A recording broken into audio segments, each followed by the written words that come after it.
Okay, in this set of slides, we're going to talk about exploiting the elements of storytelling or narrative formats to present data. Visualizations can be really effective in showing data, but a single picture alone might not be enough to explain the big picture or to engage an audience. So we can use elements of storytelling to unfurl our data and capture our audience's attention. Doesn't mean we're going to gather around the fire and say, listen up, children, but we can use the smart elements of storytelling. So here's a flow chart, and I'm not going to go into the details of it other than we've spent the first part of the semester exploring data and talking about correct ways to visualize data. Certain rules, a lot of concepts to make data and visuals more effective and readable, and how to pick the right plot for the type of data that you have. So this is the iterative exploration component, and we've done quite a bit of that this semester. We're moving into the make a story component. So we're approaching the final project, and now it's time for you to take your data and take your exploratory plots that you've made and are working on making, including your map, and start thinking about where the interest lies. Where's the story?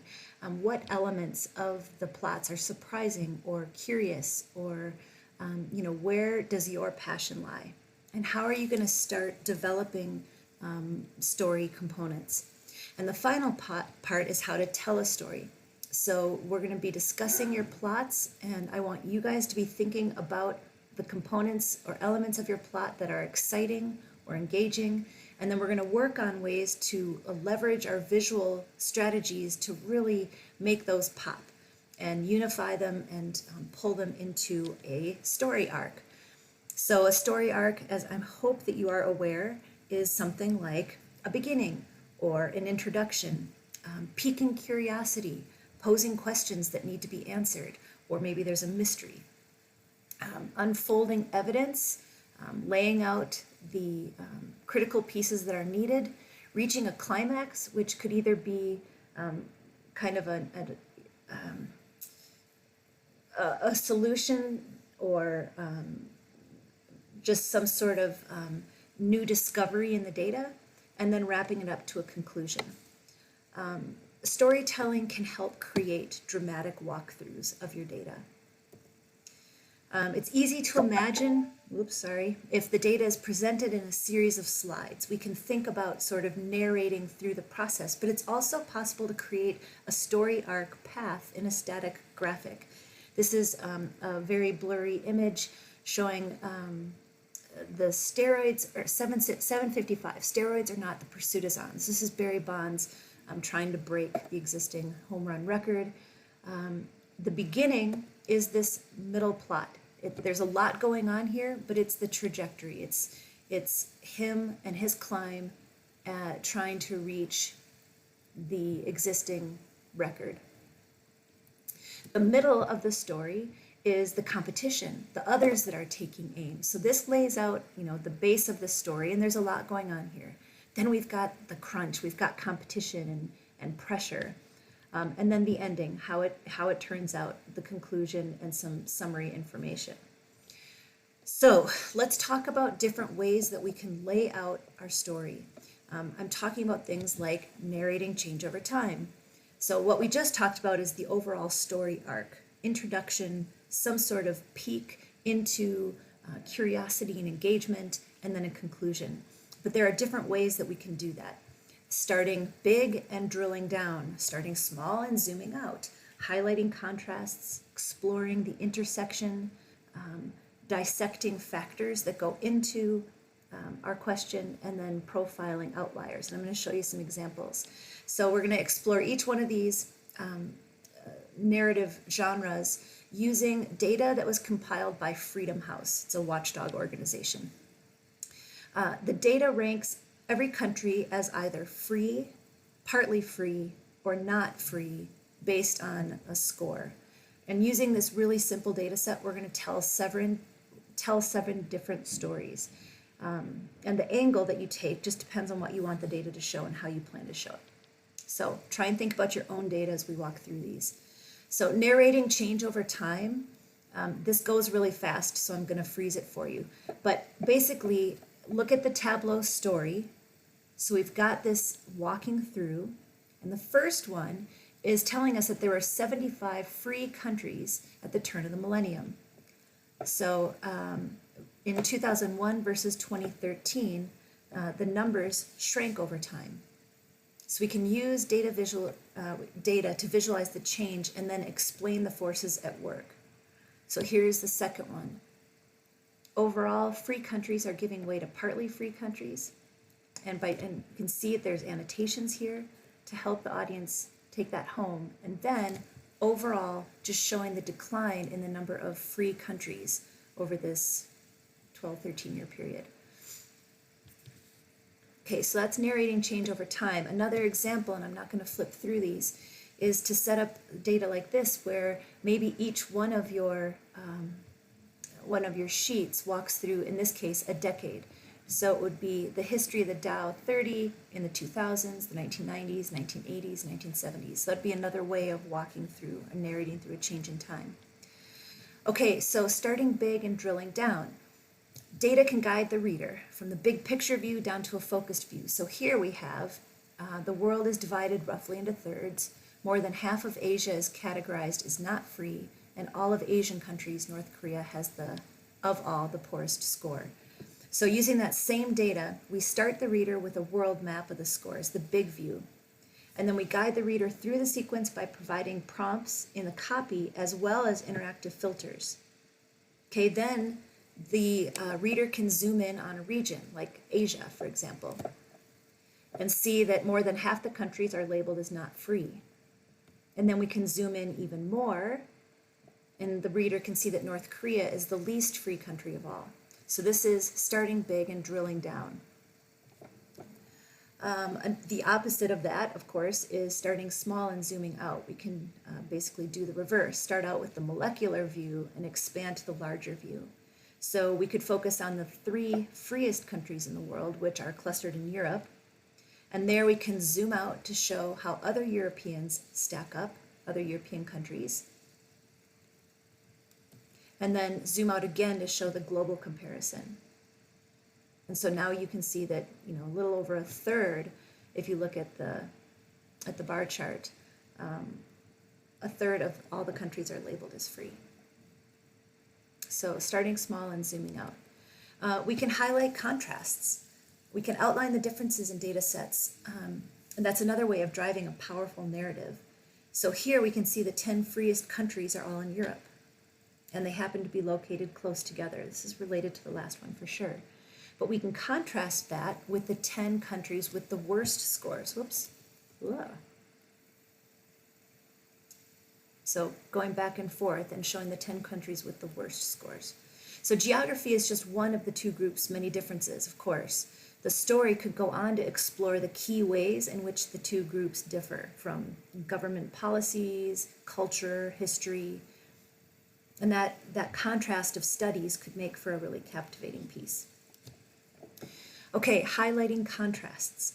This plot is highlighting the contrast between male and female human development indices. So human development is an index that's based on 3 dimensions: a long and healthy life, knowledge, and a decent standard of living. So this plot is focused on showing the gaps between gender. So here's the Human Development Index is on the x-axis, and then we have all the countries on the y, and then showing the difference between female and male. So you get a sense, if you kind of average them, it's a little bit like, min-max, box and whisker kind of going across, but also the disparity between female and male, female red, male and blue. And it turns out that countries on one end of the spectrum have large disparities, while those of the other end have near equality. Like if you look at the Human Development Index here, when the country has a high development index, those tend to be the countries that have very low differences between male and female. We tend to see a lot more equality. That's that upper right, if you can't see my mouse. Okay, we can explore the intersection, right? Here it's going to unfold. The very first one is that through 2005, partly free countries were the least common. But when two divergent lines of data intersect and one overtakes the other, questions result. That's a really good hook. So here in gray, the partly free countries start crossing the not free, and they're on the climb. The number of partly free countries goes on to surge and pass the number of free countries. What causes that shift? Like, what happened? When standings like that change, people want to know why. And a lot of you are working with this kind of data. I've seen this in your plots. Here's another example where they're using this change in standing here to drive the meaning in the rest of the plot. This is the hook. What's going on? What happened here? What happened here? If you can't see my mouse, it's a bummer. What happened in 2002 that stop and frisks took off and surpassed summonses, right? And then dropped again. So the other thing I want you to look at here is the big picture of this plot. This is a classic infographic. I want you to notice how all the text works together. The biggest is at the top, it's high contrast, it's in a black bar, it's completely different than the other text on the page. The subtitles or subtexts are black on gray, using Gestalt principles of organization and proximity. We can also see that the plots that are less data dense are smaller. Direct labels, right? Rotating sideways, nothing wrong with that. All the labels are legible and at the same scale. So all the text that should be the same size is the same size. And then it steps down. High contrast color blocks on the layout are spaced out and create flow on the page. So the composition here is really important. And this is what I want you guys to be working on in for the second set of critiques, the second week of December. Okay, and then dissecting the factors. So sometimes factors come together like pieces of a puzzle to form a big picture. The relationship can be additive or multiples. So here we can see that there are 3 factors that make up the overall score. So we're breaking down the factors here, dissecting it. We've got legal, economic, and political factors that add up to that total. And then the third one, the third screen here says of the 3 factors, political ones are contributing to the trend. So this is the driver up here, right? So we're summarizing, not just putting a title on things, but actually summarizing things and narrating and walking people through. Okay, here's another example, done in Tableau. Sunspots controlling global weather. As you step through the pages, it's the solar cycle and then a sentence. The number of sunspots, and there's a graphic about that, corresponds to the number of cosmic rays, deconstructing the inputs, and the amount of solar radiation hitting the Earth, broken down again, which influences global temperatures. So they're stepping through it and educating you on each piece of an equation, basically. Okay. And then my favorite, profiling the outliers. So when you look at this first one here, you might see that there aren't any, that one, no real trends outside the box and whisker plot. But when we look at the second one, there are 3 countries that are negative in their, they have negative outliers in their regions when we break it down like this. Break it down by region, now we start to see some outliers. And then if we focus in on the one positive, Israel is far more free than other Middle Eastern countries. So focusing on the outliers to sort of get your audience curious. Okay, another type of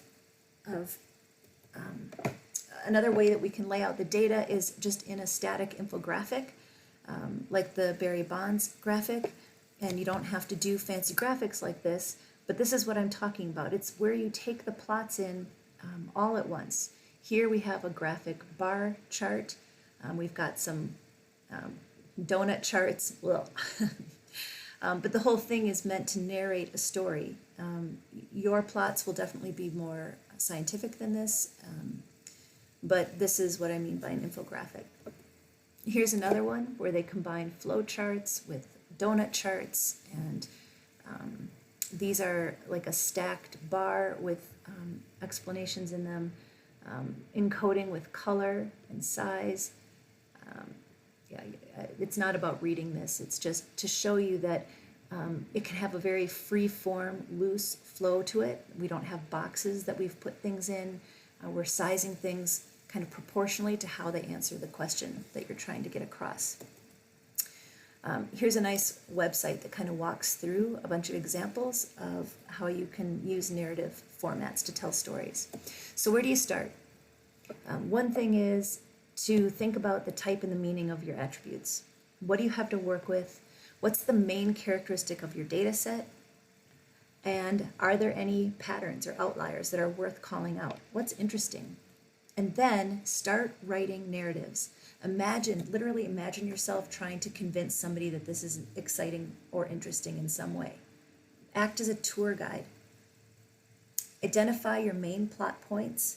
What is the take-home message of your plot? If you had to explain, and do it out loud so you can hear what you're saying. Narrate what's happening in your plot. What's the take-home message? And then write that down on the plot. So I want you to work on interesting titles, not titles that say this and this at this time period, but hey, this is what happened at this time, or watch this trend unfold, or something like that. And then start thinking about your narrative structure. What starting point are you going to use to set up your scene? What kind of rising action leads to the crisis and the climax? You do have these things in your data. You just have to identify them. And then how are you resolving or wrapping things up? Can you take it too far? Yes, you can. And of course, I'm going to show you an example. This is the exact same plot. Colors changed, and it's literally been flipped upside down. If you look close, all this text is just upside down. So the idea is, yeah, you could make it red and give it a title like Iraq's Bloody Toll. And this is another great example of a combination of plots. We've got a map, a donut plot, a line chart showing something over time. We've got, areas in lieu of a bar chart, and then this bloody toll. Or flip it upside down and change the title, Iraq, Deaths on the Decline.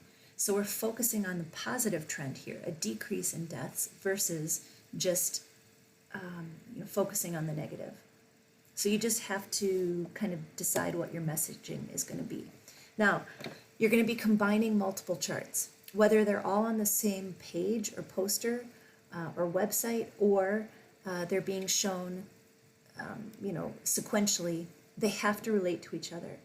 So make sure that when you're combining things together, color, if it's the same variable, use the same quantitative color scale.